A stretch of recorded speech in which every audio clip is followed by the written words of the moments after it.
Welcome to another episode of Bob's Garage. Today I wanted to talk a little bit about my car locks freezing in this cold weather.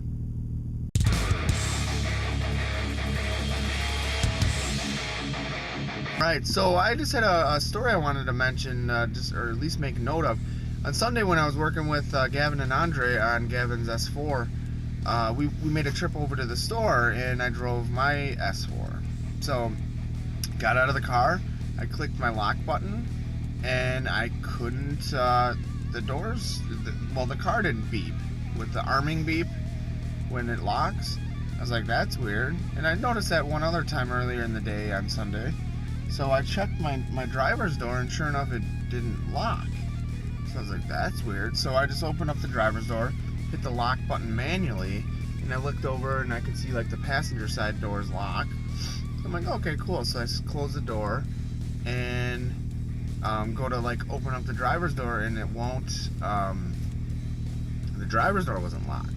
So I made a comment to Gavin about it. He's like, oh, well, he said something like, when you hit the lock button on the driver's door won't lock because the car won't let you like accidentally lock the keys in the car or something like that. And I was like, oh, I didn't know that.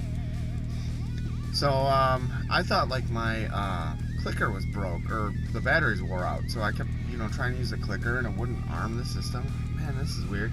So when we came back out, I basically went into the store with my car unlocked. So I came back out and Gavin's like, oh, just put your key in the door, in the lock on the door, and turn it. So I put it in there and it wasn't turning. I'm like, oh crap, my locks must be frozen. So he's like, oh, let me see. He's like, I've dealt with this with my old A4. So he puts it in there and he actually gets it like broke free or something, and it gets it to lock or whatever. And I haven't had a problem with it since. So I would say, like I said before, it was probably about 15 or 20 degrees outside, so it wasn't even that cold out yet. I hadn't washed the car recently or anything like that to get water in the locks, so I'm not sure what that was about, but it was kind of like bound up. And Sunday when we were working on the car, on his car, mine was sitting out in the cold for a while, and I went out to go to get my trunk to get some tools out, and the lock button, the push button for the trunk was frozen solid, so I couldn't really push that in. So I played with it a little bit, and finally it popped free. So, I don't know what the deal is with these freezing locks, but I just want to make a note of it. And like I said, Gavin just kind of put the key in there and just gave it enough pressure to pop it free.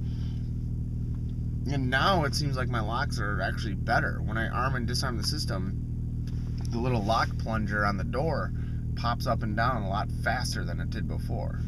So, I don't know. I'm just making note of this. I don't know if my vacuum system has an issue or if it was just something was frozen, but I did find it interesting that the car knew, I guess, that there was some sort of a problem or something, so it wouldn't like arm the alarm system. So it's a good thing to make note of. So if you go to lock your car and it doesn't beep, then something's up. But yeah, stay tuned for more.